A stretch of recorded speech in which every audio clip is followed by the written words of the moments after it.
Bienvenido, buenas tardes, buenos días, buenas noches. Te doy una pequeña introducción a esta serie. Esta serie es un formato podcast con la menor edición posible, pero es contenido de verdad, contenido que no va a expirar la próxima semana. Espero te guste y vamos a darle desde un principio. Hoy, casi a mis 30 años, algo que siempre se me ha hecho raro es cómo la masa popular, la gente, tiende a olvidar cosas que fueron muy grandes, incluso cosas que les afectaban directamente en sus vidas. Tus papás, tus abuelos, como que no estaban tan enterados o no querían estarlo, y tiene sentido. Antes también no había Twitter, no había Facebook, no había YouTube, no había Pornhub, no había ninguna red social para compartir las cositas que nos interesaban. Lo único de lo que se enteraban era de la radio y la televisión, y la radio y la televisión estaban patrocinadas por el gobierno en turno. Entonces, ¿cuándo se iban a enterar? A lo mejor en algún periódico local salía la noticia y luego te dabas cuenta que por alguna razón también mataban al director. Esta ocasión, en este video, te quiero platicar algo que es una teoría, y quiero ser bien claro, esto es una teoría mía, no es ni siquiera algo que yo encontré por ahí. No soy el único que lo ha pensado, no soy el primero tampoco, y tengo todas las fuentes. Yo no me estoy inventando nada. Todo lo que te voy a platicar está basado en hechos históricos. No estamos construyendo una teoría conspirativa aquí. Es más bien, estoy intentando fundamentar una teoría crítica, porque los casos que te voy a presentar tienen fundamento, tienen historia. Tú puedes buscarlos ahorita en Google y todo lo que te voy a platicar está ahí documentado desde hace años. Te voy a platicar mi teoría de por qué la guerra contra el...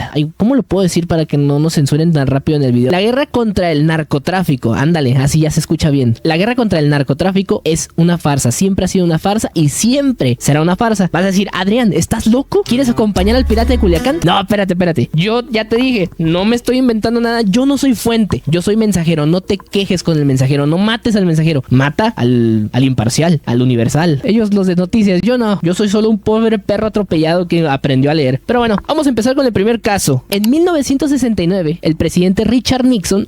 estaría bueno algún día platicarte de la historia de este señor, porque está bien turbo. Es como el Donald Trump de tus abuelos. Este señor lanzó la operación Intercept, un cierre casi total de la frontera con México bajo el pretexto de que según ellos querían detener el tráfico de marihuana. En el 69 todavía no estaba el auge de las drogas como la cocaína u otras metanfetaminas, ni hablar del fentanilo. Entonces lo más pesado que había era marihuana, imagínate. Entonces cerraron la frontera durante unos días con la excusa de que según querían prevenir que Estados Unidos se invadiera de la malnacida bastarda marihuanita de México. Lo interesante es que este señor cerró la frontera con México casi un mes, 21 días. No le avisó a México, nada más dijo, close that motherfucker border. De hecho, México se enteró hasta las noticias de Estados Unidos, Fox News y ese tema. Hasta ahí se enteró México que estaban cerrando la frontera. De hecho, ni siquiera hubo tiempo de que los Border Patrols, los de México, se enteraran, porque nada más un día así de repente estaba toda la seguridad y ya, no dejaban pasar a nadie así porque sí. Según la idea era de detener la avalancha de la marihuana mexicana, aunque la verdad, a pesar de que estuvieron días, las filas, imagínate en Tijuana, si de por sí la fila está larguísima para cruzar en Estados Unidos, esta fila llegaba de Tijuana a Sonora, así pinche fila de 2 días, 2 días en carro. Entonces el tema es que duró del 21 de septiembre al 11 de octubre de 1969. Y aquí viene lo interesante, el por qué te estoy platicando esto. Dice, solo el 2% de los vehículos que encontraron en todos esos días venía con sustancias. No miles, millones de personas, carros, aviones, todo lo que iba a Estados Unidos tenía que ser revisado con cautela antes de que pasara, y solamente el 2% encontraron que traían algo, ¿no? El comercio con México se desplomó entre un 50 y 90%. También tienen que tener en cuenta que en este entonces ni siquiera existía el Tratado de Libre Comercio que firmó Salinas de Gortari en los 80s. Aquí nada más era el pobre México tratando de aprender a nadar, y a diario México perdió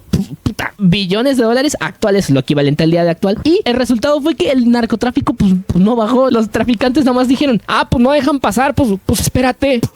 Y ya, cuando abrieron la frontera otra vez empezaron a pasar todo. El flujo de marihuana se mantuvo exactamente igual después del operativo y pues nadie fue arrestado, nadie importante, vaya. La verdad se supo después, años después, ojo, no en los meses, ni siquiera te estoy hablando de punto principios de 2000. En memorandos de la Casa Blanca se muestran advertencias de los asesores de que esto no era una acción correcta, y se cree que esto fue más bien una movida del presidente Nixon para obligar a México a que cooperara más en esta guerra contra el narco, vaya. No fue una estrategia, más bien fue como un acto de coerción, como un apuntarle con un arma a una persona para que te dé su cartera. La operación buscaba doblegar al gobierno de Díaz Ordaz para que aceptara la cooperación antidrogas bajo condiciones estadounidenses. Y también tienen que tener en cuenta que en aquel entonces sí le importaba a Estados Unidos, pero no le importaba tanto la guerra contra el narco, más que como la guerra contra el comunismo. Eso sí estaba más pesado, eso sí les importaba más. Cuando México se quejó formalmente, Nixon se disculpó en privado, pero en público nunca dijo, a huevo, la operación fue un éxito. Nunca dieron resultados, nunca dieron datos, nunca dieron nada, o sea, nada oficial comprobaba que haya sido un éxito. Pero en privado se le dijo, oye, una disculpa, compadre, es que, perdón. No, pues, ¿cómo, güey? ¿Cómo que perdón? Perdimos un chingo de dinero, gente se fue a la vida por tus mamadas. Ay, una disculpa, era ten un bocho. Bueno, esto es lo importante porque en el 69, este evento, la Operación Intercept, se considera como el primer operativo público contra la lucha de las drogas. Antes de esto sí se hacían como que redadas y cositas, pero después de esto ya como que intentaban instalar en el imaginario público la lucha contra el narcotráfico. Querían que fuera un tema, querían que la gente estuviera al tanto de que se estaba trabajando contra eso. México desde ese día dijo, chale, ya valió mal, o sea, ya sé cómo va a estar el pedo, si no coopero, hay cuello. México desde ese entonces pues estuvo obligado y hasta el día de hoy sigue cooperando, entre comillas, en la guerra contra el narco. Cada que Estados Unidos, no sé si se han fijado, un pequeño paréntesis, cada que viene un presidente a México, cada que viene un secretario, alguien así bien pesado de Estados Unidos, como que da la casualidad que agarran a un capo, así que, ahí les va el líder de los de fresa, ahí les va el líder de los de piña, ahí les va el líder de los del mango, ahí se lo va así. La última vez que vino Joe Biden, le mandaron allá, pues, a tu compadre, que no voy a mencionar, pero sí, así, eso es una tendencia, no es una teoría. Entonces, nada más para resumirles, desde entonces Estados Unidos no busca erradicar el narcotráfico, busca administrarlo. Con México, pues México es clave porque de ahí viene prácticamente, no nada más se produce mucha sustancia en México, también viene de Sudamérica y pues no puedes pasar a Estados Unidos por tierra si no es por México. Entonces es necesario que si Estados Unidos estaba planeando, ojo, esto es una teoría, si Estados Unidos estaba planeando no combatirla, sino controlarla, el primer paso era que se supiera a México como un aliado, que México fuera un aliado a la fuerza o por propia voluntad. En el caso de la historia, pues fue a la fuerza. Eso es lo que necesitaba Estados Unidos en este caso. Entonces, la Operación Intercept de 1969. El siguiente caso, les voy a dar un pequeño spoiler. Yo creo que la guerra contra el narcotráfico es Estados Unidos controlando una forma de financiarse a través de la venta ilegal de drogas. Eso es lo que estamos construyendo aquí. Un caso en el que Estados Unidos busca cómo conseguir dinero de la venta de estupefacientes. Entonces vamos con el caso 2, la DFS. La DFS era la Dirección Federal de Seguridad de México. No, la M no está incluida, nomás es para que entiendan que era una asociación, una agencia mexicana. Fue el aparato de inteligencia más poderoso del México del siglo XX, del siglo pasado. Creada en 1947 con entrenamiento directo de la CIA, obviamente de la CIA. Nació para combatir principalmente el comunismo en plena Guerra Fría. Es lo que les decía. México y Estados Unidos principalmente no les importaba tanto el tema de las drogas en aquel entonces. Lo que les importaba era combatir el comunismo por alguna razón, como vamos a combatir el feudalismo. O sea, bueno, ¿cómo combates una idea? No sé, pero ellos según la estaban combatiendo y estaban según ellos ganando, pero terminó siendo un brazo protector del narcotráfico. La DFS, en lugar de ser una agencia de inteligencia que cuidaba al país, terminó siendo más bien como un brazo que administraba las redes de narcotráfico, porque hay muchas teorías, de hecho tenemos casos ahorita les voy a explicar, en los que se cree y se sabe y se supo después que la CIA controlaba carteles y controlaba redes de distribución de drogas, y la DFS fue una de estas sucursales que tuvo la CIA en México para controlar la droga. Durante casi 4 décadas sus agentes operaron con impunidad total, los agentes de la DFS, no de la CIA, en México. De hecho, es lo que tus abuelos o tíos, papás le decían la policía secreta. ¿Alguna vez has escuchado ese término de que no, ahí vienen los de la secreta? Pues eran estos vatos, eran los que existían en aquel entonces. A ti ya no te tocó, a ti ya te tocó la policía federal, que también para lo mismo, también eran unos puercazos, pero eran menos poderosos que la DFS. Tenían todo el poder de la fuerza militar, violencia, pero el respaldo civil estaba muy cerdo. Sus agentes operaron con impunidad total, espiaban, torturaban, desaparecían opositores y al mismo tiempo administraban las rutas y plazas del narcotráfico. Esto que te estoy diciendo no es algo que yo creo que pasó, está documentado. Esto que te estoy diciendo no me lo estoy inventando. ¿Sí me explico? Yo creo que no. Esto es un hecho. Administraban las rutas y plazas del narcotráfico en México. Cuando el sistema colapsó tras el asesinato del agente Kiki Camarena en 1985, la DFS fue disuelta. Pero fue disuelta como de, Ay, mira lo que hicieron estos muchachos, oye, quítales el mando, hombre, ya. Se portaron muy mal, no. Ya les había dicho varias veces, no entendían. Bueno, dámelos para acá. La DFS era como una mezcla entre el FBI y la CIA, pero que hacían lo que querían. Ellos no tenían supervisión judicial, no tenían contrapesos reales, nadie les podía decir qué hacer, ni siquiera los poderes. Los únicos que mandaban creo que era el secretario de Gobernación, o sea, la agencia de presidencia y poco más. O sea, ellos no le respondían a nadie más. Autorizadas para realizar detenciones sin orden, espionaje y operaciones encubiertas. O sea, estos vatos, ya ves que cuando hay videos en TikTok de hey, tú no me puedes detener en la calle, yo sé mis derechos.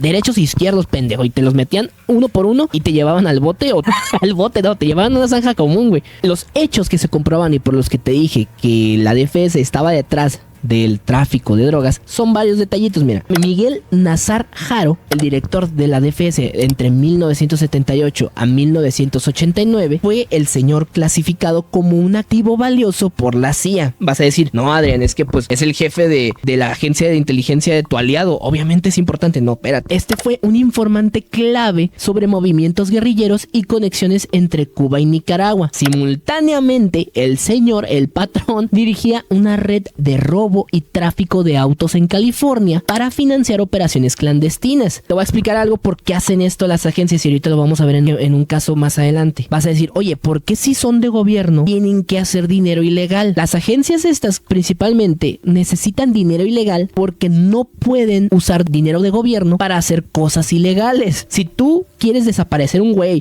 matar a una familia, explotar un edificio, infiltrarte en el enemigo de una forma que no está aprobada por el gobierno, necesitas dinero de procedencia ilícita para poder financiar esas operaciones. Entonces, este señor básicamente era uno de estos encargados que podía financiar a las operaciones que tenían estos güeyes bajo tierra sin que nadie se diera cuenta. Por eso la CIA lo tenía como un activo valioso, porque él sabía cómo hacer este tipo de cosas sin que fuera descubierto. El FBI documentó sus nexos del señor Miguel Nazar Haro, documentó los nexos con el tráfico de heroína mexicana, pero en su reporte tampoco ahondaron tanto porque la CIA les dijo, papi, no, quítese, cabrón, deje estar investigando ahí donde nadie le pidió, FBI. Hay un documento que no sé si se los va a poner aquí Armando en la pantalla, pero está aquí en el texto. Es un documento que hace referencia a esta investigación en específico. Te lo voy a traducir porque es un pedacito nada más es como un pequeño extracto breve del documento, o es un documento real, es una investigación que se hizo ya hace muchos años. El FBI lanzó un archivo de Nazar. Lo ligan con tráfico de narcóticos. El buró estaba al tanto, pero prefirió ignorar las conexiones entre el señor y el tráfico.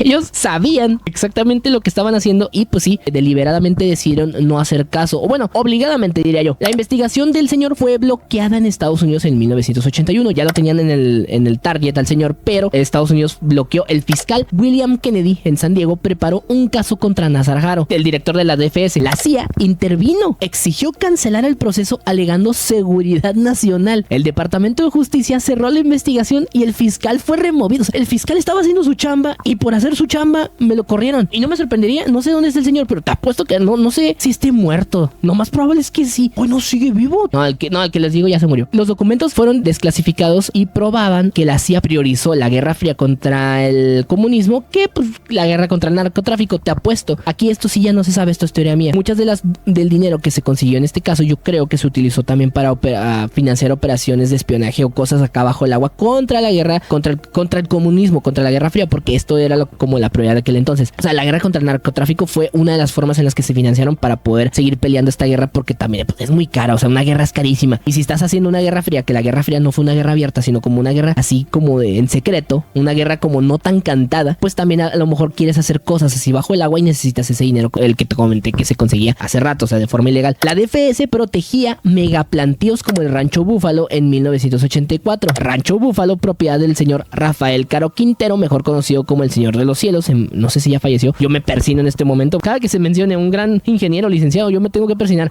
A todos merecen mi respeto. Yo no tengo nada contra nadie. Más de 1,000 hectáreas de marihuana en Chihuahua fueron custodiadas por agentes de la DFS. Esto fue descubierto por la DEA en noviembre de 1984 y hubieron pérdidas estimadas en $8,000 millones. Ese hallazgo detonó el secuestro y el asesinato de Kiki Camarena meses después. Nada más te voy a dar un resumen. El señor Kiki Camarena fue el que descubrió este tema. Era un agente de la DEA que no estaba pues al tanto de que el gobierno quería que esto funcionara así, y cuando lo descubrieron, el señor Kiki Camarena fue asesinado. El señor Kiki Camarena, él fue organizado también el asesinato, y también el señor Bartlett tiene algo que ver. El que fuera el director de la CFE en el sexenio de Andrés Manuel, ese señor también tiene algo que ver, pero te digo, el tema de Kiki Camarena es para un video solito, te lo juro que sí. Agentes de la DFS estaban en nómina de carteles, o sea, eran como doble espías. Me paga el gobierno y también me pagan los carteles. La DFS brindaba placas oficiales, armas, escoltas y avisos previos de operativos. O sea, decían, mijo, te va a caer, no sé, los soldados, o te van a caer los marinos, póngaseme trucha. Esos vatos eran agentes dobles y estaban espiando también para los cárteles. Testigos, archivos y evidencias desaparecían cuando afectaban a alguno de los protegidos. Rafael Aguilar Guajardo, un excomandante de la DFS, fue el fundador del cártel de Juárez. O sea, un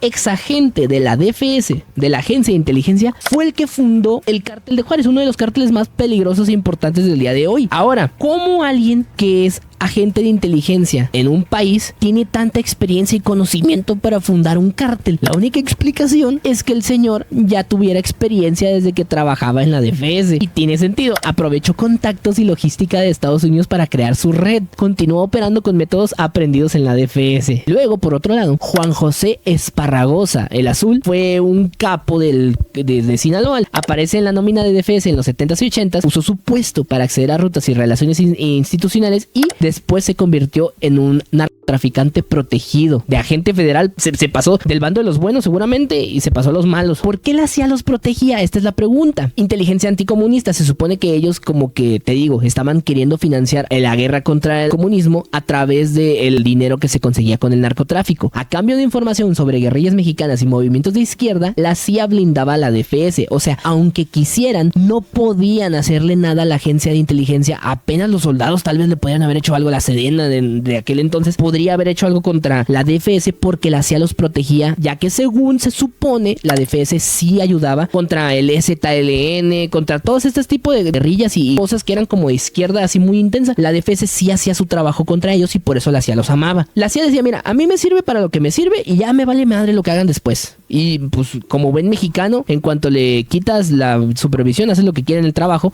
estos güeyes se tomaron el país. El narcotráfico era considerado un daño colateral aceptable, o sea, de que bueno, está bien. Si por un lado están combatiendo a la izquierda, no pasa nada que de repente hagan un poquito de narcotráfico, igual también de eso nos beneficiamos nosotros. La jerarquía de prioridades en Washington, ya te comenté, era la Guerra Fría contra el narcotráfico, entonces tampoco es que nos sorprendamos. Y luego, evidencia documental, memos desclasificados muestran cómo el FBI archivó casos de narcotráfico porque pues la CIA les dijo que lo hicieron. O sea, básicamente la CIA ordenaba al FBI, hasta el día, te apuesto que hasta el día de hoy lo siguen haciendo. Vas a pensar que este pinche video está bien conspirativo. No es conspiración. Esto todo es hechos comprobados. Frase textual en un memo interno era de que este caso debe cerrarse por razones de seguridad nacional, y eso se repetía mucho en varios casos. Nada más para concluir, en este momento la DFS fue más que un organismo que protegiera a México, fue el inicio, la institucionalización del narcotráfico en el país. Y de aquí yo te apuesto que el país, Estados Unidos y México, aprendieron, si van a hacer este tipo de movidas, no pueden ser a través de instituciones oficiales, tiene que ser por abajo del agua, como vamos a ver en unos casos a futuro. Cuando Estados Unidos financió rebeldes con drogas. Durante la década de los 1980s, la administración de Ronald Reagan impuso una operación encubierta para financiar a los rebeldes anticomunistas conocidos como los Contras en Nicaragua, violando leyes del propio Congreso de Estados Unidos. Cuando el financiamiento fue prohibido, se recurrió a una fuente alternativa un poco convencional, pero ya familiar para la época de los políticos: el narcotráfico. Las armas salían de bases estadounidenses rumbo a Centroamérica y los aviones regresaban cargados de cocaína. De todo se trata de dinero, no se trata ni de la gente que mataban. No, yo creo que hasta ese punto ni siquiera se trataba de los votos, porque hasta toda la historia en Estados Unidos nada más hay dos partidos, el azul y el rojo, y los dos son la misma chingadera, los dos no valen verga. Entonces siempre se están turnando el poder, entonces tampoco es por votos, es nada más por dinero. Guacha lo que pasó. Este es un caso interesante porque el Congreso de Estados Unidos le dijo al presidente, oye, no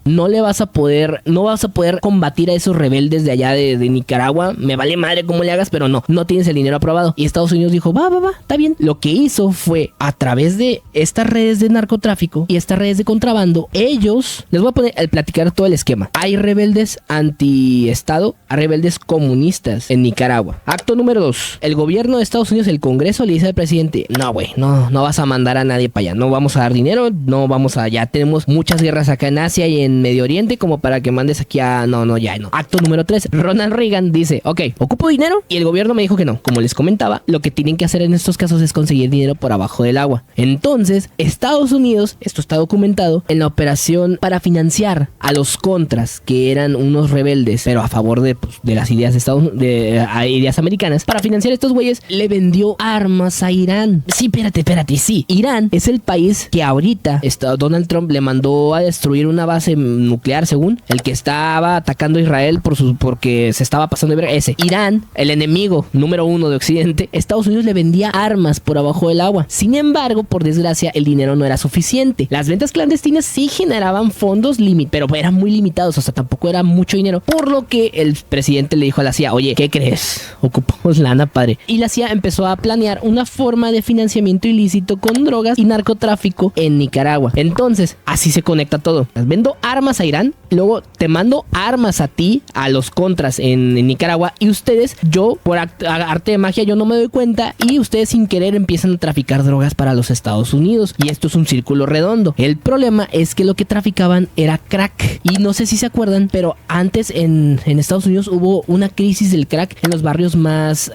marginados, y principalmente comunidades afroamericanas fueron los más afectados por esta oleada de crack. Entonces fue cuando en los 80s y 90s, a principios de 90s, hubo todo este oleaje de drogas, y los guetos y todo fue cuando se inundó de drogas, y los gobiernos, la verdad, el gobierno de Estados Unidos no le importó, o sea, ignoró a las comunidades negras. Pero no fueran ahorita los blancos con su fentanilo, porque ahí sí están bien preocupados, pero cuando eran los barrios negros les valía madre. Por eso está la fama de que los negros son muy drogadictos. No es que sean muy drogadictos, es que ellos eran el target principal para esta venta de droga, porque no eran sustancias de alta calidad. El crack es como un resultado, un desecho que queda de la fabricación principal de cocaína. Entonces, como no era la mejor sustancia, se la daban a estos vatos para que la tuvieran en consideración. Y la mayor lucha contra este pedo que hicieron los Estados Unidos, dijeron, ay, pobrecitos de mí, se nos están pasando, nos está doliendo mucho. La explosión del crack fue en los 1980 en Miami, Los Ángeles, Washington DC. Era el crack en roca, el desecho de la roca, y devastó a comunidades afroamericanas y provocó crisis social. La investigación de Gary Webb en 1996, Dark Alliance, reveló vínculos entre operadores contra, o sea, los nicaragüenses, y el traficante freeway Rick Ross,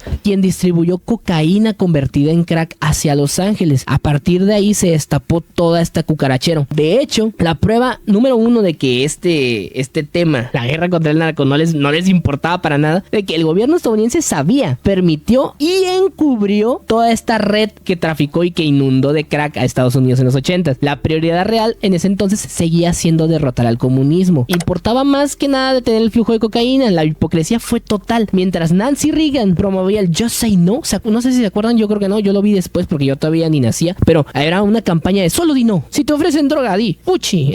Es como Andrés Manuel ahorita en fuchi caca, es lo mismo. Just Say No. Exactamente, es política barata, no servía para nada, y eso fue todo. Desde gobierno no hicieron nada, ni siquiera les ofrecían ayuda, no les ofrecían clases, no les ofrecían cursos, no les ofrecían programas de rehabilitación, no les ofrecían nada. Lo único que hizo desde gobierno es la campaña de Just Say No. Búscalo en Google, Just Say No, vas a ver de que no estoy loco, no estoy inventando. Esto sentó un precedente. Cuando el narcotráfico sirve a intereses estratégicos, se vuelve permisible y hasta necesario para las operaciones de Estados Unidos principalmente. Vas a decir, pinche Adrián, estás intentando lavar la imagen de México. Sí y no, porque México fue más que nada obligado a entrar, pero eso no quita que sea cómplice. Es como, o sea, no lo hiciste tú, pero tú también estás implicado. La guerra contra las drogas dejó de ser un objetivo moral y se convirtió en una herramienta de poder y control económico. Y vas a decir, Adrián, oye, ¿qué pasó cuando ya no había comunismo? O sea, ¿qué fue? ¿A qué hora vamos a llegar a los principios de 2000? Vamos con el caso que sigue. Los bancos que lavaron miles de millones y no pasó nada. Uy, esto está bien bonito porque esto es relativamente reciente. Algunos de ustedes ya habían nacido cuando este caso se cerró. Mientras que los gobiernos de Estados Unidos y México hablaban de una guerra dolorosa y poderosa contra las drogas, los grandes bancos del mundo lavaban el dinero que esta guerra generaba. Entre 2004 y 2010, Wachovia Bank, así se llama, Wachovia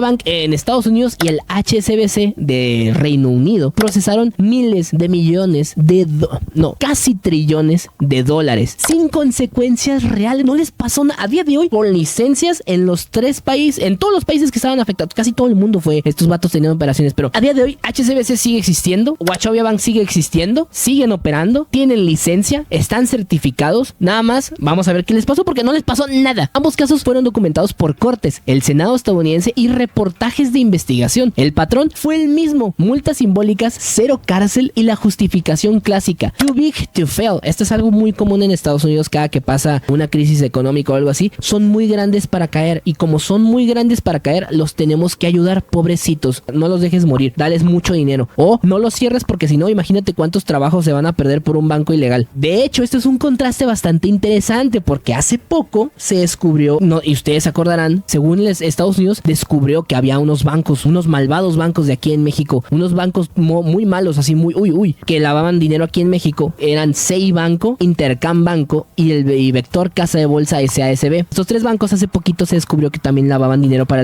el narcotráfico. Sin embargo, por desgracia o para suerte de los dueños, estos sí los cerraron. Sí, estos bancos, de hecho hay muchos líderes investigados, hay algunos que ya los van a mandar a la cárcel, muchos directores que están preocupados, que están en juicio. Entonces, el tema es de que los bancos van a sufrir siempre y cuando no sean mis bancos. Reino Unido es el histórico traficante de drogas más épico de toda la historia. No hay nadie que haya traficado más drogas que Reino Unido en su momento. Si no me creen, investiguen los 100 años de vergüenza de China. Eso fue culpa de Reino Unido. Pues obviamente Reino Unido en la actualidad sigue siendo parte del narcotráfico, nada más que ya no de una forma tan directa como antes. Aprendieron de sus errores, hasta eso los señores son elegantes para cometer crímenes. Wachovia Bank de 2004 a 2007, Wachovia procesó 378,000 millones de dólares provenientes de casas de cambio mexicanas. Estas casas servían como fachada para los carteles que convertían pesos en dólares limpios, entre comillas. No les voy a dar aquí una clase de lavado de dinero, pero básicamente ellos cambiaban su dinero y pues nada, la casa de cambio lo registraba como ganancias. Para ponerlo en perspectiva, esta suma equivalía a 1/3 del PIB de México de aquel entonces, del 2007. El sistema de prevención de lavado AML era bastante decorativo porque había reglas, había estándares, había protocolos, pero pues nadie los aplicaba. O sea, no había ninguna agencia, ninguna asociación, ninguna fiscalía, nadie los perseguía, nadie les hacía, nada más eran ahí de que sí, esto es ilegal. Bueno, sobres, así le hacemos. Se ignoraban señales obvias, depósitos masivos diarios, cheques de viajero con números consecutivos y transferencias estructuradas para evadir reportes. Déjate ver un ejemplo, es como de, mira, hoy depositaron 50 millones de dólares y justo 5 segundos después, un señor de ahí mismo nos depositó otros 50 millones de dólares. Está muy buena la venta de limón. No mames. El oficial cumplimiento de Martin Woods, el señor que descubrió todo esto, denunció las irregularidades en 2005 y fue silenciado. Le dijeron, adivina quién le dijo, papi, cállese el hocico, no diga nada. Está bueno eso. Eso también está documentado. Al señor le dijeron que se callara el hocico, básicamente. Los atraparon con las manos en las nalgas. En el caso de Wachovia, el denunciante clave fue el señor Martin Woods, quien entre 2005 y 2007 como oficial de cumplimiento en Londres, alertó internamente sobre grandes depósitos de casas de cambio mexicanas y la falta de reportes de transacciones sospechosas. Así que, oye, ¿de dónde viene toda esta lana, güey? Espérate, nos estamos haciendo putas millonarios. Aunque Woods presentó señales de alarma, el banco lo ignoró y lo presionó para que no hiciera olas. Solo años después, cuando investigadores externos, medios y reguladores revisaron el sistema, la magnitud del problema quedó clara. Dijeron, su perra madre, ¿qué es esto? Sí, pues es que es muchísimo dinero y más para aquel entonces. Y ojo, te voy a poner en perspectiva. Vas a decir, ay Adrián, pero ahorita las empresas Amazon vale, no sé, $1 trillón y luego Nvidia vale $1 trillón y no sé, la bolsa de Estados Unidos vale lo de 5 planetas Tierra. Sí, pero es que ese dinero es dinero supuestamente valen eso. Y si ellos vendieran, que no se puede, pero si ellos vendieran las acciones, se supone que tendrían que tener todo ese dinero de vuelta. Aquí yo te estoy hablando de dinero en efectivo. Bodega bodegas de dinero, bodegas de billetes así apilados. Es dinero real, dinero que está listo. Tú puedes agarrar un billete de esos y comprar una casa. Es dinero que ya está listo para usarse, porque está incluso, es dinero limpio, es dinero que ya no está ligado al crimen, es dinero lavado. Este informe, junto con evidencia de negligencia sistémica, como miles de alertas sin atender, personal insuficiente de cumplimiento, transferencias masivas de efectivo sin controles, obligó al Departamento de Justicia a actuar formalmente en diciembre del 2012. Así que, ay, puta madre, así. También contra Wachovia y contra HSBC en 2012, porque a Wachovia ya los habían descubierto. Entonces, nada más para resumir, HSBC de 2006 al 2009 fue la que, principalmente la de México, movió enormes volúmenes de efectivo hacia el HSBC de Estados Unidos. Ni siquiera son sutiles, como que llegó un punto en el que ya les valía madre, ya que de que, pues sí somos el Chile, pero no se van a dar cuenta. Sí.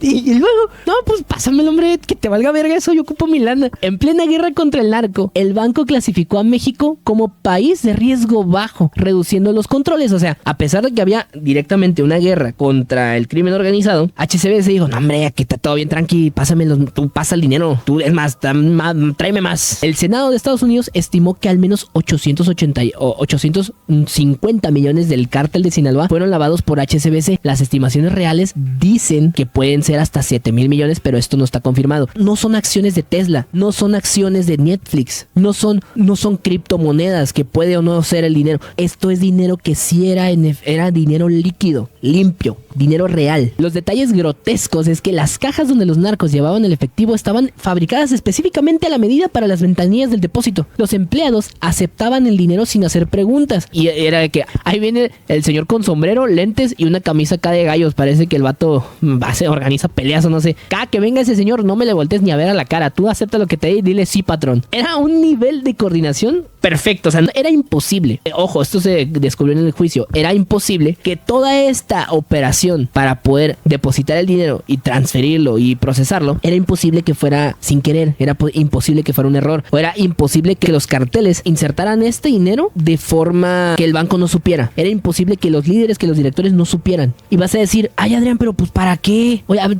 o sea, sí, el dinero está limpio, pero pues no pierden mucho. Pues sí, mucho de ese dinero se iba a Estados Unidos porque allá están los patrones de verdad, allá están los jefes, los que de verdad mandan. Yo en lo personal creo que los cárteles en México, principalmente, muchos, yo te apuesto que incluso están ahí en contra de su voluntad, de que ya me vale madre, tú vas a seguir trabajando porque te ocupamos que sigas aquí controlando esta área. Sanciones y arrepentimiento. En 2012, HSBC pagó 1.92 mil millones de dólares para evitar cargos penales. Y vas a decir, ay, Adrián, perdieron más de lo que ganaron. ¿Tú crees, chiquis? ¿A poco sí? ¿A poco sí, mi amor? ¿A poco tú crees que van a hacer toda esa operación para perderlo en una multa? No, hermoso. La multa nada más ha de ser una propina, güey. El banco admitió violar la Bank Secret Act. Es una ley que tiene allá está en Estados Unidos. Y las sanciones de la OFAC, además de facilitar el lavado de dinero para los cárteles mexicanos. Todo eso admitieron. O sea, esto es algo que se admitió en juicio. Dijeron en juicio, sí, somos criminales. Perdón, una disculpa. El Departamento de Justicia justificó el acuerdo de procesar a HSBC. Podría desestabilizar el sistema fiscal financiero y pues mejor, pues ya no le hagan nada. Déjenlos en paz, pobrecitos. Aunque también es en Hong Kong. Te apuesto que hasta China está involucrado en esto. Esto es lo que me vuela más la cabeza, de que es obvio que la guerra contra el narco es más como una farsa, es un montaje que una lucha real. Un campesino con una hectárea de amapola puede tener hasta de 15 a 25 años si no tiene ningún contacto, ¿no? Pequeño dealer en Estados Unidos, mínimo se va a ir 5 años a la cárcel. Banco que lava miles de millones y hace posible las operaciones de varios cárteles en México, pues no, tú una multa. Tú, es más, págame, te voy a poner aquí. No, está bien, vete, pero me pagas la multa mañana. El narcotráfico no puede existir sin los bancos. A día de hoy, ya ves que acaban de atrapar a otros 3 bancos que lavaban dinero. Y van a seguir. No son esos bancos, van a ser otros, porque los bancos es la forma más eficiente de lavar grandes cantidades en México. A México, por ejemplo, ahorita no le preocupa tanto el lavado de dinero, ese tipo de cosas. No, lo que le preocupa, y se han dado cuenta, les molesta, les está buscando, es más recaudación de impuestos. Lo que quieren es impuestos. A Hacienda no le importa de dónde viene tu dinero. O sea, sí, técnicamente técnicamente sí le importa porque está en sus responsabilidades, pero en realidad lo que a ellos les importa es que tienes mucho dinero y no me estás dando mis impuestos. Es lo que yo quiero. Dime de dónde viene ese dinero. Si es ilegal, me lo tienes que dar todo. Si es legal, me lo tienes que mostrar para que me des mi moche. Por eso es que buscan el dinero ilegal de que, y es de procedencia ilícita, dame para acá, dámelo, yo lo quiero. Así son. La persecución se concentra en los eslabones más débiles. Policías, soldados y fiscales mueren o se desgastan combatiendo el síntoma, mientras el sistema financiero, la raíz económica del negocio, queda intacto. El resultado es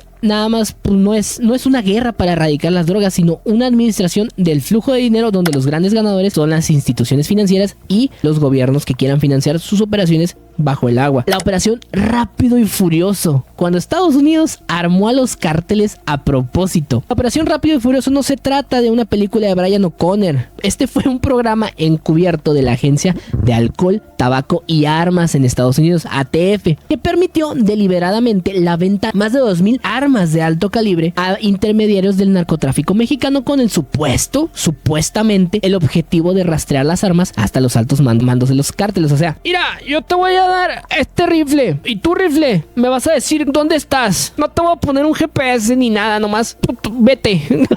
Vas a decir, nada mames, Adrián, nada, espérate. No puede ser una operación tan imbécil, no. El plan ejecutado desde la oficina de Phoenix en 2009 y 2011 fracasó de manera desastrosa. Las armas se perdieron casi de inmediato al cruzar la frontera y reaparecieron después en escenas del crimen en ambos países y fueron usadas en el asesinato de un agente fronterizo. De hecho, esta muerte fue lo que después desató el que, chinga, espérate, ¿qué pasó, güey? ¿Cómo que los cárteles traen un cuerno? Verga, güey, ¿de dónde sacaron una bazooka, mamón? Ese güey trae un tanque, ¿qué pedo? Básicamente fue eso. El plan genial del ATF, miren, bajo la presión por el aumento de armas de origen estadounidense incautadas en México, más del 70% entre 2006 y 2009, diseñó un plan para seguir el rastro de las armas. O sea, el tráfico de armas ya estaba desde antes, ¿ok? No era algo nuevo para ese entonces. Entonces la ATF dijo, ¿qué vamos a hacer, mijo? Vamos a ponernos a planear tú y yo. Ven, tráeme un 6 y una 9 milímetros. Voy a ver qué onda. El proyecto, llamado Fast and Furious, consistía en permitir la compra de armas por parte de intermediarios que trabajaban para los cárteles. Mira, a día de hoy lo que hacen, así como en Breaking Bad, y así un vato que lo citas en un motel y te compra el arma, es casi lo que se hacía en aquel entonces. No sé si a día de hoy se haga porque yo no me dedico a eso. Que hace cuenta que es un gringo que tiene derecho a comprar armas y pues los gringos pueden comprar a la infinidad. O sea, en Texas tú puedes comprar la cantidad. ¿Cuántas armas quieres? Todas. Pues dámelas, la tienda es mía. Entonces un vato llegaba y compraba 2 rifles de asalto. ¿Para qué los quieres, mijo? No, pues es para grabar y dispararle unas sandías. Bueno, pues llévatelas. Pero lo que hacía este gringo es de que agarraba sus armas y en la tarde se las llevaba de regreso a México. Te voy a ser sincero, de Estados Unidos a México no hay tantos controles fronterizos como de México a Estados Unidos. Cuando tú vienes de allá, no hay veces que ni siquiera pues no pasa nada. O sea, tú puedes pasar directamente. Hay un semáforo que te dice rojo o verde. Y si te toca rojo, te tienes que detener a que te revisen. Pero tampoco te estoy hablando de una revisión acá exhaustuosa y súper profunda. Nada más como de dónde viene. No, pues de Phoenix. ¿A dónde va? A Sinaloa, a Badiraguato, pásele.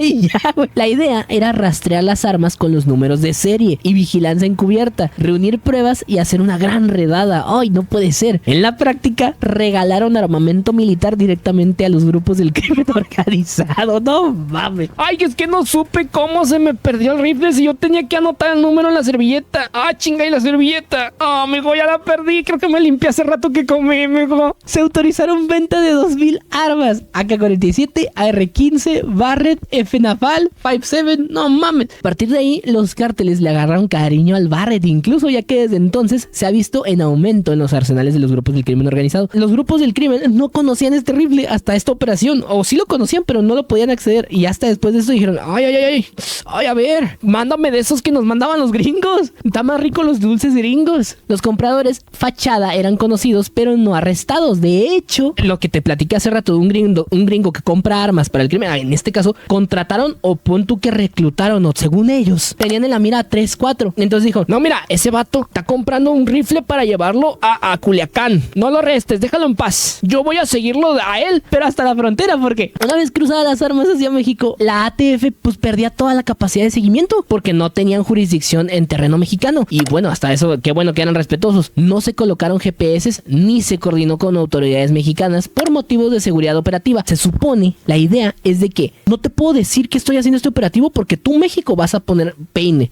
Porque tú, México, eres los malos, yo no. Entonces, yo mejor les voy a dar armas y ya yo me encargo de cómo le hago después. No te preocupes, nunca te ocupé. En diciembre de 2010, el agente fronterizo Brian Terry fue asesinado en Arizona durante un enfrentamiento. En la escena se hallaron 2 rifles de AK-47 que estaban directamente rastreados a la operación de Rápido y Furioso. El escándalo estalló rápidamente. Un agente estadounidense muerto con armas vendidas por su propio gobierno. Para 2012, autoridades mexicanas confirmaron al menos 150 homicidios relacionados con las armas, pero pues eso no es importante porque fue en México, entonces a los gringos les vale madre. Si a México no le importan menos a esos güeyes. Entre ellos, la masacre de Villas de Salvacar en Ciudad Juárez en 2010, donde murieron 15 jóvenes. Uno de los rifles usados provenía del operativo, chingado. México no sabía, y esto sí se sabe, o sea, esto es real, esto históricamente está documentado también. México no se enteró hasta que la CBS, la de Reino Unido, reveló el caso en 2011. Hasta 2011 no supo México de que estaban a estos vatos haciendo su desmadrito desde ¿qué año les dije? Desde el 2006. Su puta madre. Hasta el 2011 México no dijo, ay chinga, ¿qué pasó, hombre? ¿De dónde sacaron sus bis? Ay, güey, ¿dónde sacaste esa madre? Ni la PGR, ni la Sedena, ni la Policía Federal estaban al tanto. Nadie sabía. Washington, te digo, dijo, ay, es que es confidencial, oye. Temiendo que según México filtrara la información. Las armas comenzaron a aparecer en crímenes sin que México tuviera idea de que provenían de un programa oficial de Estados Unidos. De por sí ya estaba difícil la guerra. Ahora ponle que los vatos están siendo armados por tu compa. Al güey que te pidió que revisaras eso es el que les está dando las armas. La investigación de 2012, el inspector general del Departamento de Justicia, Michael Horowitz, publicó un informe de 471 páginas. Calificó el operativo como estrategia fatalmente defectuosa, aunque yo diría defectuosa, depende a quién le preguntes. El objetivo principal fue exitoso, aunque el objetivo político fue defectuoso, sí, ese sí falló, pero el oficial yo creo que sí, ellos no haces eso, Estados Unidos no hace esos errores. Tú como agencia gringa no te equivocas así. Yo creo que estaba todo planeado y era para que los grupos del crimen organizado le agarraran sabor, le agarraran el cariño a esas armas y después ellos mismos ya siguieran buscando la forma de traerlas para acá, para el país. Y tiene sentido porque la venta de armas es una de las ventas más, es una de las cosas más grandes es una de las industrias más grandes de Estados Unidos y de las cosas que más se trafican de Estados Unidos a México, sino la principal, las armas. Agentes del ATF como John Donson declararon que fueron ordenados a no intervenir mientras las armas cruzaban. El procurador general Eric Holder fue declarado en desacato por negarse a entregar correos internos. Oye, es que sí, pero pues no te los puedo dar. No, yo sé que tú eres juez, pero me vale verga. Nadie fue procesado penalmente, solo renuncias y sanciones administrativas a niveles de medios. No pasó nada, no hubo consecuencias, nada, nadie multado, nadie al bote, nada. Las víctimas en ambos lados de la frontera nunca recibieron justicia. Lo absurdo es que no fue ni siquiera corrupción, no fue negligencia, fue oficial, fue planeado. Y ya para cerrar este caso, ya te dije una de las razones de por qué lo hacían, pero hay razones oficiales documentadas de qué pudo estar detrás también de esta operación. Financieramente, la operación no tenía sentido y es verdad, el valor de las armas eran como unos, a lo mucho así de que ya bien horrible, $50 millones. Que vas a decir, Adrián, no manches, dame uno y me arreglas la vida. Sí, a ti y a mí mortales, pero $50 millones es un terreno. Entonces, ¿qué valdría la pena para ese coste diplomático, logístico y gente que se involucró? Eso apunta a que el objetivo no era económico, sino estratégico. Entre las motivaciones más probables que se cree es el reequilibrio del poder criminal en México. Estados Unidos pudo haber buscado favorecer indirectamente a ciertos cárteles más manejables, entre comillas, así lo ponen en el documento. No te voy a decir a qué cártel, pero la idea era de que, a ver, ¿quiénes son los más violentos? Mira, ese güey está degollando un cabrón. No, pues mejor ayuda al otro. No, ese güey está loco. No le hagas caso. Ay, güey, ese güey macheteó a una señora, ¿no? Lo que Estados Unidos está buscando es, ok, ¿cuáles son los cárteles que pueden ser más nuestros aliados y cuáles no? Ok, a esos les vamos a dar ayuda, reduciendo la violencia descontrolada de grupos impredecibles como los de Fresa. Favorecer a un actor predominante permitía estabilizar las rutas del tráfico y mantener el flujo de inteligencia bajo control. No es de que nosotros no queremos acabar con el narcotráfico, no, lo que queremos es que no se nos descontrole. No me importa que haya tráfico, lo que quiero es ser yo el que se beneficia. WikiLeaks WikiLeaks y la conexión con el cártel de un lugar que ustedes conocen, donde hay música de banda. Los cables diplomáticos filtrados por WikiLeaks en 2010 y 2011 revelaron que agencias estadounidenses como la DEA y el Departamento de Estado mantenían contacto directo con informantes vinculados al cártel del plátano. Algunos de estos contactos fueron catalogados como activos cooperantes, lo que implicaba cierta protección a cambio de información sobre otros grupos criminales. Documentos judiciales en Estados Unidos posteriormente citados en investigaciones periodísticas reforzaron la sospecha de que se habría tolerado operaciones del cártel del plátano a cambio de datos útiles para derivar a rivales como los de la fresa o los de Chihuahua, ¿no? Que en Chihuahua hay varios. Entonces, esto coincidió con la época de la Operación Rápido y Furioso, cuando una parte significativa del armamento perdido terminó en manos del plátano. Los cables de WikiLeaks también mostraban que el gobierno de Estados Unidos evaluaba la guerra contra el narco como un problema geopolítico, no como un problema moral o diplomático. La estrategia apuntaba a mantener equilibrios del poder entre grupos criminales para evitar un caos regional incontrolable. En conjunto, los datos sugieren que el cártel de plátano funcionó como un aliado táctico. No se sabe si a día de hoy siga funcionando, yo creo que sí. Informal pero útil dentro de la política estadounidense hacia México, un actor poderoso pero estable que mantenía las rutas comerciales abiertas mientras se golpeaba a otros cárteles menos previsibles. También era como de consolidar la dependencia militar y tecnológica de Estados Unidos, o sea, básicamente una crisis armamentística en territorio mexicano refuerza la necesidad de cooperación bilateral de seguridad, o sea, es así como empezó. El primer caso que te platiqué hoy es lo mismo.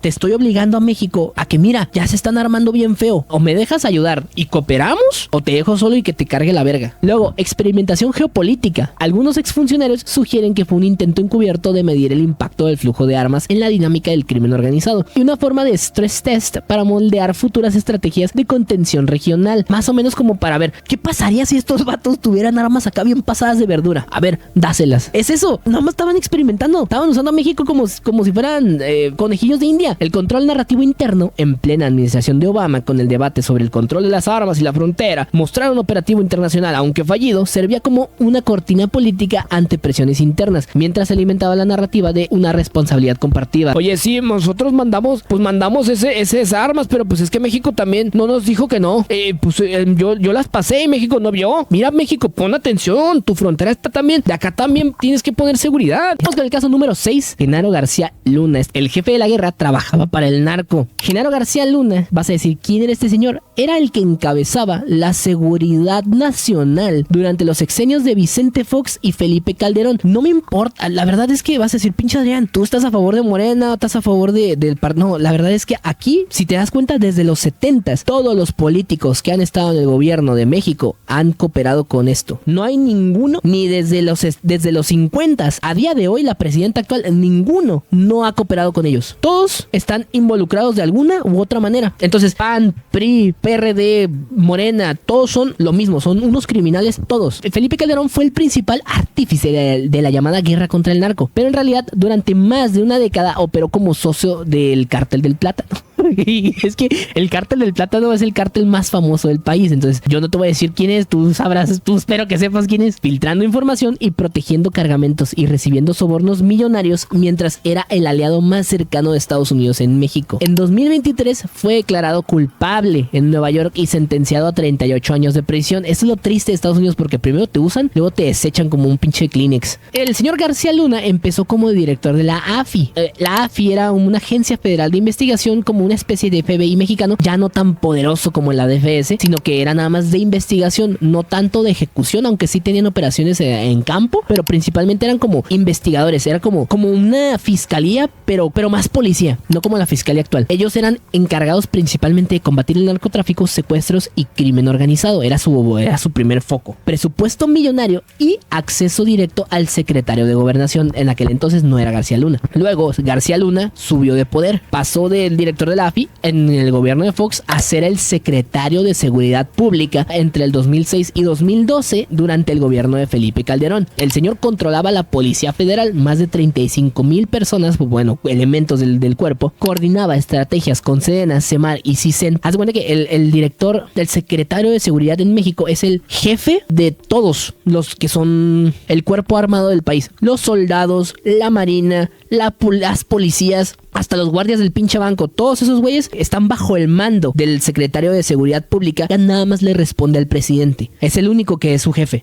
El secretario se sienta en la mesa en las mañanas a platicar con el presidente. Ese güey es el principal de su gabinete. El señor era el rostro visible de la guerra contra el narco. Conferencias, operativos, capturas mediáticas, todo eso. Era un aliado clave de Estados Unidos. Coordinaba directamente con la DEA, la CIA y el FBI. Participó en la iniciativa Mérida, que de hecho ahorita te voy a platicar de eso. Washington lo consideraba el funcionario más confiable de México. Obviamente, pues si te está haciendo caso a todo lo que te pide, ¿cómo no va a ser confiable? La verdad es que al señor lo arrestaron en Texas en 2019. Fue detenido por el FBI en Dallas tras años residiendo en Miami. El vato vivía en Estados Unidos. Tenía cargos federales, conspiración para el tráfico de cocaína, empresa criminal continua y declaraciones falsas. Además, se supone que recibía maletas de 3 a 5 millones de dólares por entregar a como sus pagos, ¿no? Que le compraban con lo que lo sobornaban. A cambio, él le daba protección al cártel del plátano. ¿Te acuerdas lo que te dije en el caso anterior donde Estados Unidos estaba potenciando a un cártel? Que se comprobó que sí era verdad.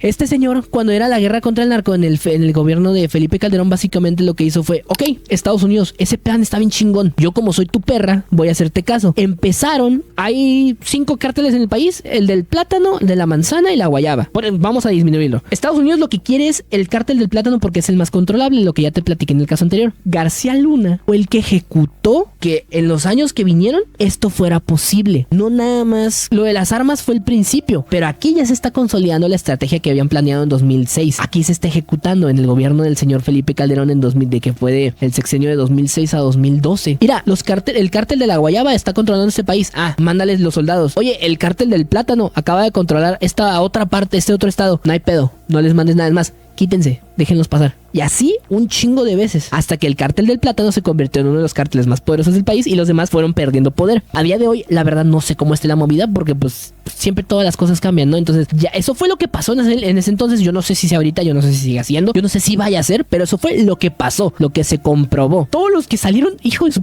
Hace cuenta que el juicio de García Luna estuvo bien chulo, que los implicados y daños colaterales durante el juicio revelaron que García Luna no actuó solo y obviamente no puedes hacer todo esto tú solo. Su red incluyó altos mandos policiales, funcionarios federales, familiares y empresas fachada. Entre los relacionados están Luis Cárdenas Palomino, ex subdirector de la Policía Federal, o sea, el que estaba abajo de él, era su mano derecha, era con el que coordinaba y está preso en México por tortura y tiene una extradición pendiente a Estados Unidos. Luego, Oscar Nava Valencia, un ex líder del cártel del Milenio, fue un testigo protegido y fue un testigo colaborador del gobierno de Estados Unidos también. Jesús, el Rey Zambada, que ese sí le suena, hermano del Mayo Zambada, el cártel del plátano, testificó que entregó sobornos de 3 a 5 millones de dólares a García Luna, nuestro estrellita protagonista del día de hoy. El señor está preso en Estados Unidos y es testigo protegido. Todos estos señores ya están cooperando con las autoridades, que bueno, eso está bien, eso me parece correcto. Sergio Villarreal el Grande, ex lugarteniente de Beltrán Leiva, confirmó sobornos y coordinación cooperativa con García Luna, un testigo protegido en custodia de Estados Unidos también. Ay, güey, no lo puedo decir porque sí, ahorita es libre el hijo de su puta madre.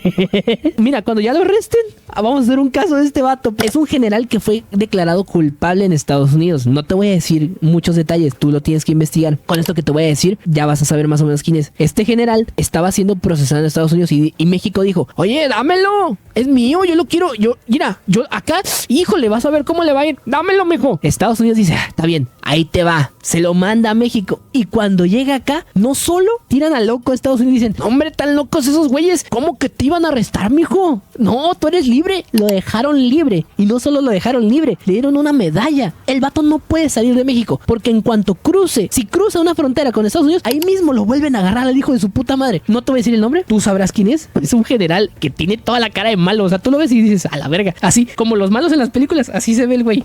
Luego Vicente Fox, que también parece que dicen que él no, pues salió en el juicio, pero no se pudo implicar directamente. Y pues otras personas más, ¿no? Que a lo mejor luego te platicaré. El señor ¿qué hacía para el Chapo? El señor recibía dinero directamente del cartel del plátano, reuniones en restaurantes de lujo y casas de seguridad, testimonios de Jesús, el Rey Zambada. Le entregamos millones por años. O sea, sí, estos güeyes declararon de que sí le dábamos lana a este puto. Y sí, estábamos trabajando juntos. Filtraba operativos militares y policiales, acceso a planes de la Sedena y Semarnat. No era tanto como para que se enfrentara enfrentaran, más bien como para que los evitaran, para que cuando ya llegaran, haz de cuenta que llegaba los gafes, la verga, todas las manos, las nalgas a la pared. Ya cuando llegaran, ya nomás eran las señoras que limpiaban, ya no había nada que arrestar. Eso es lo que hacían, no era como que, no, tampoco es como que los ponían para que los mataran, no, era como que nada más vete. Protegían rutas de droga y cargamentos, tráileres custodiados por patrullas federales en operativo falsificado, cargamentos de Manzanillo y Lázaro Cárdenas llegaban seguritos a la frontera. Solo atacaban a los rivales del cártel del plátano. Y aquí dice los nombres de los líderes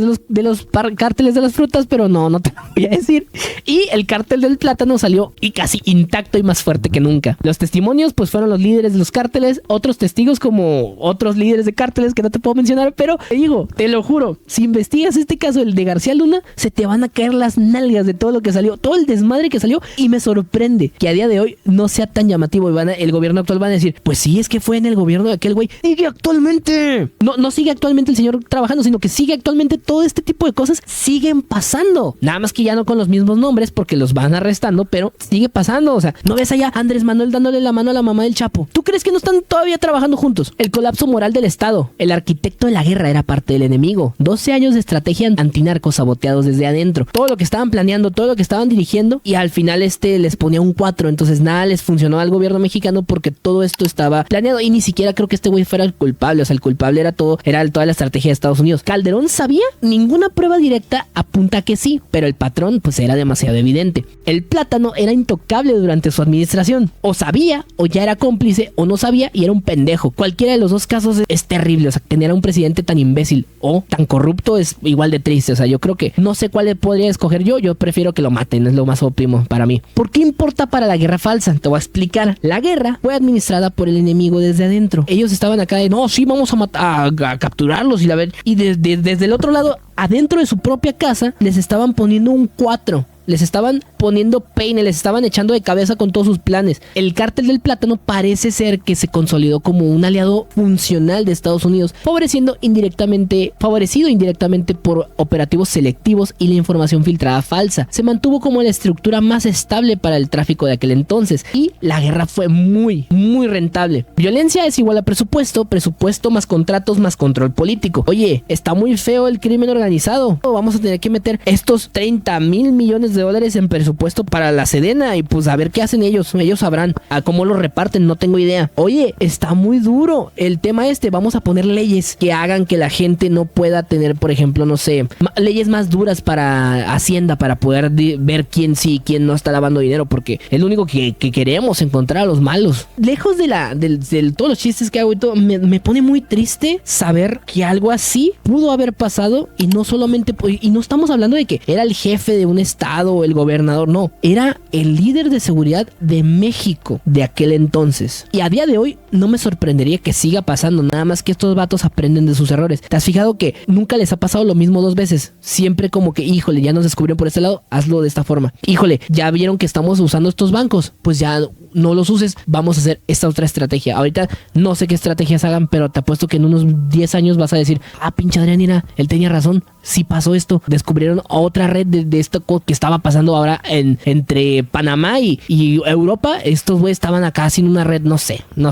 me gusta no me gusta mucho suponer, pero ya nada más para terminar, fue lamentable. Y vamos con el último caso, que también ya es como el de ya estos vatos ya les vale madre. La iniciativa Mérida. La iniciativa Mérida fue un caso en donde Estados Unidos ayudó, entre comillas, a México con 3,000 millones de dólares, en donde el señor García Luna también estaba implicado. La iniciativa Mérida fue el mayor proyecto bilateral entre Estados Unidos y México que presenta cómo los países estamos trabajando juntos. Fue presentado como un plan de cooperación contra el narcotráfico y terminó siendo una macuarrada, un desmadre, una asquerosidad, donde hicieron una simulación de venta. Sí te voy a dar ese dinero, pero no como tal. Una transferencia encubierta de dinero público estadounidense hacia contratistas militares estadounidenses, en donde todo ese dinero estadounidense, de recursos estadounidenses, se quedaron en Estados Unidos. Y todo eso sirvió para militarizar México. Ya ven que México ahorita ya pues son los soldados y la Guardia Nacional los que mandan, pero dicen que son policías, pero no son al chile. En cifras, 3,000 millones de dólares y más de 460,000 muertos después, las drogas son más baratas, los cárteles más poderosos y la violencia más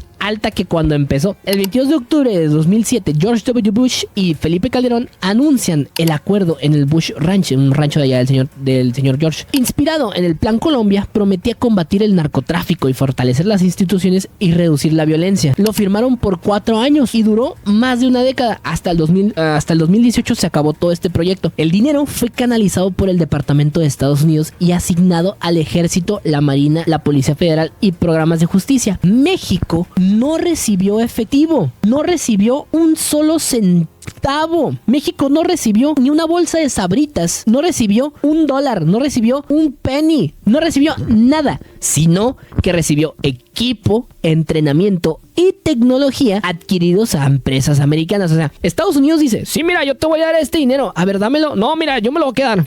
¿Cómo? Sí, mira, es que yo te lo voy a dar, pero mis empresas, se lo voy a dar a mis empresas y yo les pago y tú ya las empresas, pues ya te dan lo que ocupas. Hombre, no mames. Los componentes principales que se compraron con esta operación para México fueron helicópteros Black Hawk, que son helicópteros muy avanzados, son muy potentes, aviones C-295 y King Air, escáneres de rayos X en aduanas, sistemas de inteligencia, entrenamientos de policías, militares y jueces, programas de reforma judicial con asesoría de la DEA y el FBI, una bolsa de Sabritas con chamoy y chile limón. Y según le pagaban a agencias militares para que pudieran diseñar, estructurar, entrenar y todo así, que no, con todo este presupuesto vamos a modernizar las fuerzas militares de México. ¿Cómo funcionaba realmente? El dinero nunca salió de la economía de Estados Unidos. Los fondos se usaban para comprar armamento, software y servicios de empresas norteamericanas de Lockheed Martin, Boeing, Raytheon, Bay Systems, Dean Corp, Blackwater, puro diablo. Y en la práctica fue un subsidio disfrazado a la industria militar estadounidense, porque al público en general de Estados Unidos no les gusta escuchar que, oye, el gobierno le está regalando dinero a las empresas que hacen armas, que es lo que se hace todavía hasta la fecha, por eso hacen tantas guerras. A la gente no le gusta que estén financiando guerras a lo puro pendejo. Pero, ¿qué te digo si no? Este dinero, haz de cuenta que yo se lo di a México, pero no se lo di, pero yo lo gasté en las empresas. Ah, ok, así sí tiene sentido, está bien porque era dinero de México, no era dinero de nosotros, ¿verdad? No, pues no. Ah, bueno, entonces dáselo. La estructura principal, el ciclo perfecto aquí,